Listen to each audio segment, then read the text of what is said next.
This podcast is sponsored by Communicate and Connect Counseling, where we have a team of therapists who provide individual, couples, and family therapy services, all tailored to meet the needs of military and veteran families.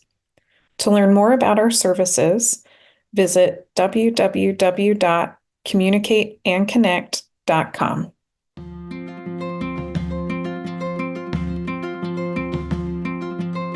Welcome to the Communicate and Connect podcast for military relationships with your host, Elizabeth Polinsky, a military marriage counselor.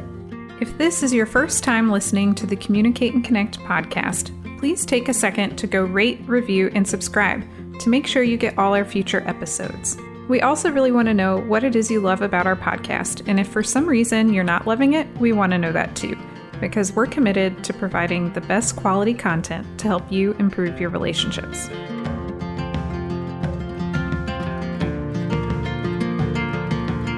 Hey everyone, welcome back to the Communicate and Connect podcast. This is episode 30 on relationship communication skills.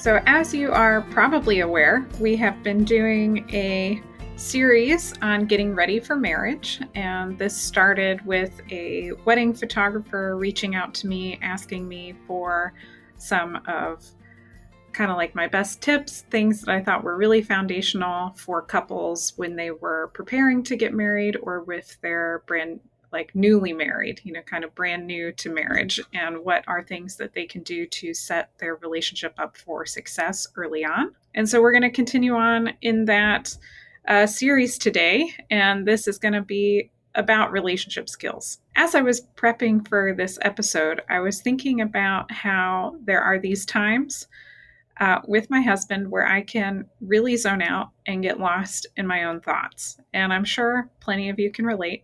This is such a human thing to do. Most people will zone out and get lost in their thoughts at some point. But there are also times where this happens and he is like directly talking to me. I'll even respond to him. So he'll be directly talking to me. I'll respond and I'll say, but then I don't have a clue what he just told me, and I don't remember what he said. And so in those moments, this happened kind of recently. So in those moments, I have taken the route of just trying to be very honest that I zoned out and asking him if he can repeat what he just said. And that is, not always fun. And it's not always, I don't feel like super awesome about myself in those moments, to say like, yeah, I know I said, yeah, to whatever you said, but I zoned out and I didn't get the message. Can you repeat it? Like, that's not really a fun thing to admit and tell your partner, but I'm really glad that I do, because it allows us to come back to that conversation and repair. There are times where my husband does this also, and there are times where I have to ask him to refocus his attention or ask him if he did hear what I said. And this is pretty normal, again, for people to do at times, to zone out. And those are time points where it's possible for a fight to start. I think that is a moment in pretty much every couple relationship where a fight could start, because one partner could say, "Why aren't you paying attention to me? Put your phone down," or "I can't believe you weren't paying attention. Why did you say yes to my question when you didn't even hear me?" That is a moment where there could be a fight. And so what is it what are communication skills to do in moments where you could have a fight? And that is what we're going to talk about today. So in getting ready for marriage, or if you're newly married, the number one thing that I think can be helpful, maybe it's not number one, because I think I've said that every episode on this show so far, like the number one thing, one of the main things that will be helpful getting started out is to learn communication skills.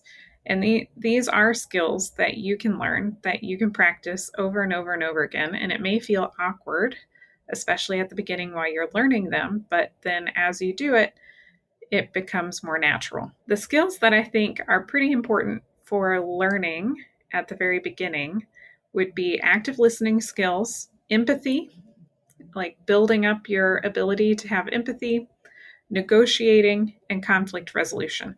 So let's talk about each of those four real fast. So active listening skills involve not multitasking. Most of the time when I say to my husband and then I have to go back and say, actually, yeah, I didn't get anything you just said, or I'm usually multitasking during those times. And the times where my husband seems out of it and I have to say, did you catch anything I just said? Those are usually times where I'm asking him to multitask. Actually, those would be times where his attention is focused elsewhere and then I'm coming and interrupting him. That's usually what happens. But the idea of this is that multitasking means that we're going to miss things. None of us are super great at multitasking. And so learning to pause when your partner is talking and redirect your attention and not multitask while you guys are interacting is part of active listening. Another part of active listening would be to repeat back what you heard your partner say to make sure you got what they said and you understood it correctly. And there are times where I'll have couples practice this in my office in couples counseling, because oftentimes we all feel like we're speaking very clearly, but the message is not getting across to my partner, and my partner is getting a totally different message. And so repeating back what you heard gives your partner a chance to sort of like correct any misinformation that came up. If you didn't quite get the message, they can clarify it for you. And then you guys make sure you're on the same page with, okay, did the message I was trying to send, is that actually the message that was received? And if so, then we can go from there and continue on in the conversation. But so often I see issues with communication in couples happen because they didn't get clarity about what was meant in the message to begin with. So repeating back what you heard your partner say and getting clarity on that is going to be helpful. That's one skill of active listening. Another skill that you can learn is mindfulness, which is really about keeping my attention in place, keeping my attention where I want my attention to be in that moment. And this also has to do with not multitasking. So if I can learn to pause what I'm doing and redirect my attention so that way my attention is fully on my partner in that moment, then I will more likely be able to take in what they're saying and actually hear the message that they're trying to say, and less likely to misinterpret what they're saying. So, active listening skills, all of that goes into active listening. Another set of skills that I think is really important to learn at the beginning of a marriage is finding your empathy. We all need to know that our partners care about how we feel and care about what we're going through and our life experiences. And so, one way to develop empathy, and some people are more naturally stronger at this than others, but one way to develop empathy is to get really curious about your partner's experience. Ask them questions, ask them what they feel, what they think, what is making them think or feel the way that they think or feel, how are they making sense of what they're going through in life. You can also start building up empathy by becoming more aware of your own thoughts and feelings. The more empathy I can develop for myself, then it's often easier to also develop empathy for other people. Part of developing empathy is also letting go of judgment and judgmentalness. So, one of my favorite sayings is that feelings are a fact, because oftentimes I'll hear couples say, well, I disagree. And I'll ask them, like, what is it that they disagree about? Because there is no way to disagree with how my partner is feeling. how they feel, their emotional experience, is a fact. I might disagree with a rationale behind something, but I cannot disagree with a feeling because the feeling is the fact. And so developing that curiosity about their emotional experience help me understand how you feel this way. Help me understand what it is that you're actually feeling can help build up empathy. And then you can also think about trying to imagine what it would be like for you, sort of like being in your partner's shoes type of thing. Imagine what it would be like to feel what your partner is feeling, and that can also help build up a sense of empathy. The third skill or set of skills is around negotiating. And so we've covered this a little bit in this podcast already. You can go back to episode 26, which is on decision making in relationships. And that is a big component of negotiating. But generally, you want to try to find a middle ground.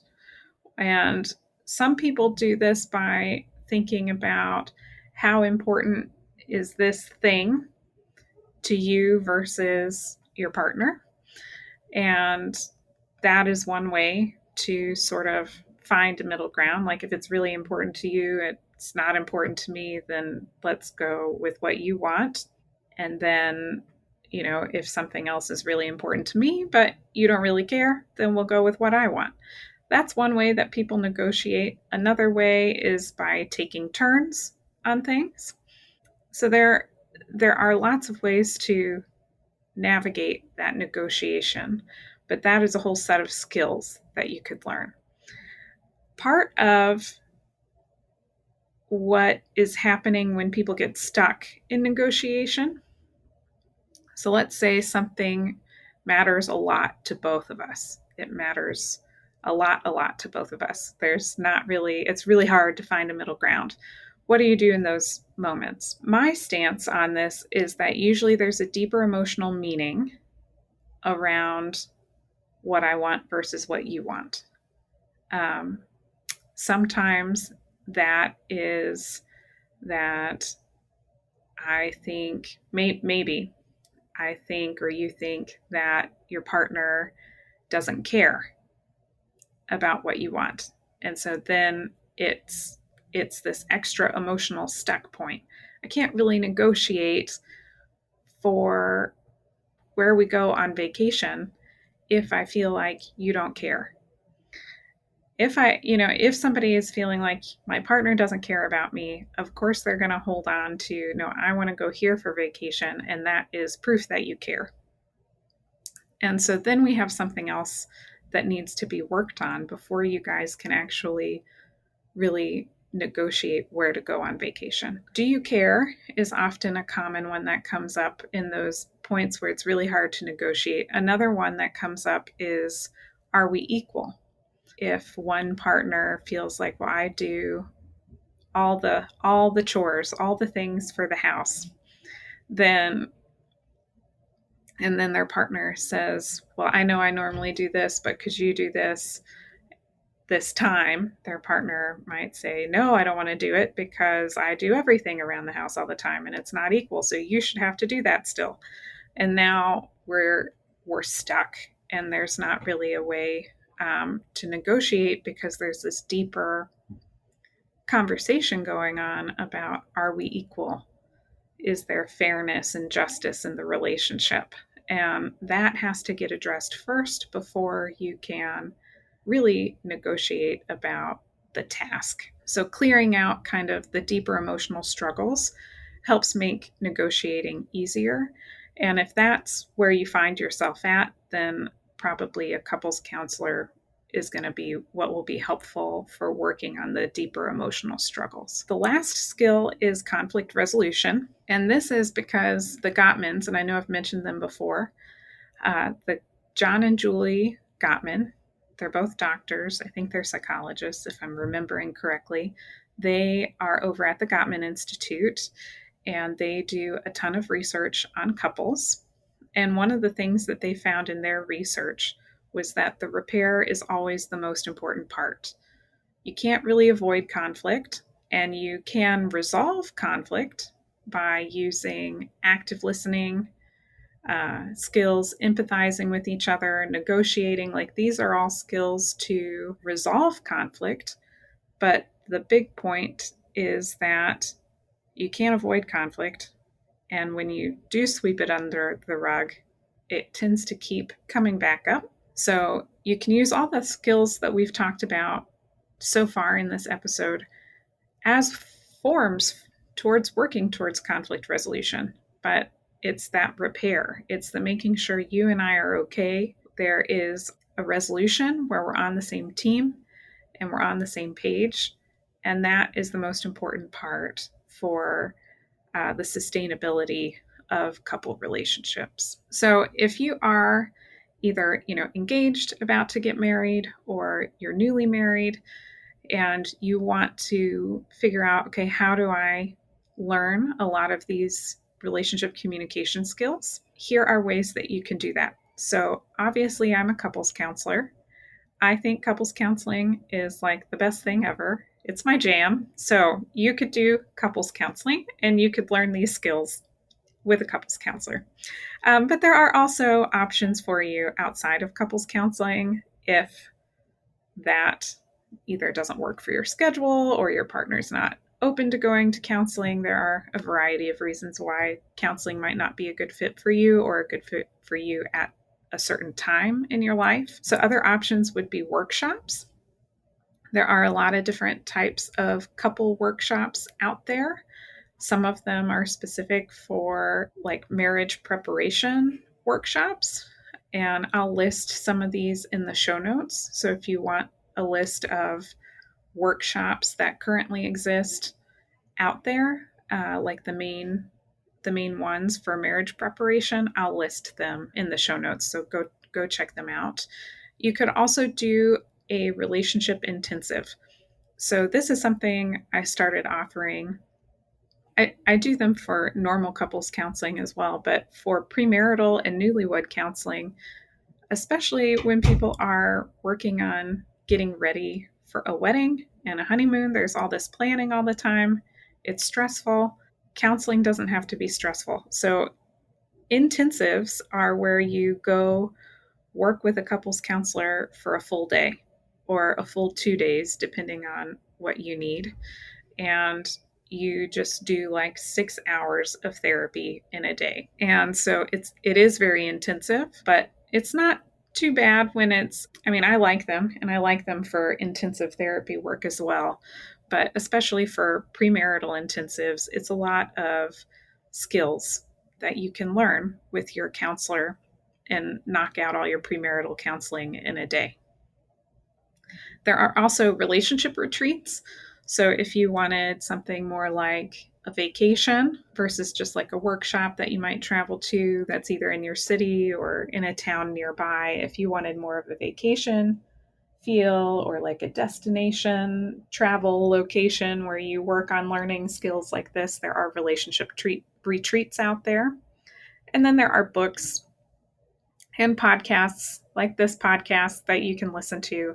And these are all ways that you can go about building up your relationship communication skills. The action item for this episode, like if you were to do one thing or take away one thing from today, what I would want you to go home and try is try to start reflecting back what you hear your partner saying and use that as a way to start developing your active listening and your empathy skills. So it's not a huge task here. It's just repeat back. Okay, thank you for sharing. I heard you say this. I heard you say X, Y, and Z. Did I understand that correctly? That's all you got to do. So if you do this challenge, post about it, or send me a message or tag me on social media. I want to know how it goes. All right, have a great day.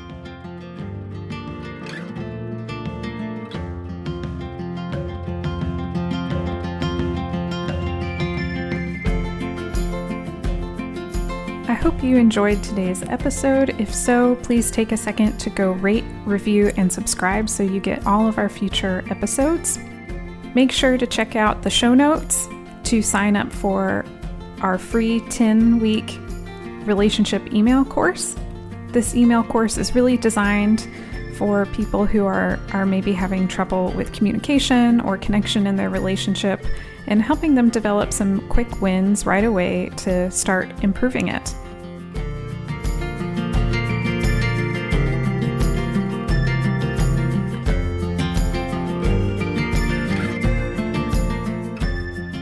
While I am a therapist, this podcast is for educational purposes only and is not considered therapy. And it should also not be a replacement for therapy. If you think you need a professional of any kind, you should definitely go find one. Until next time.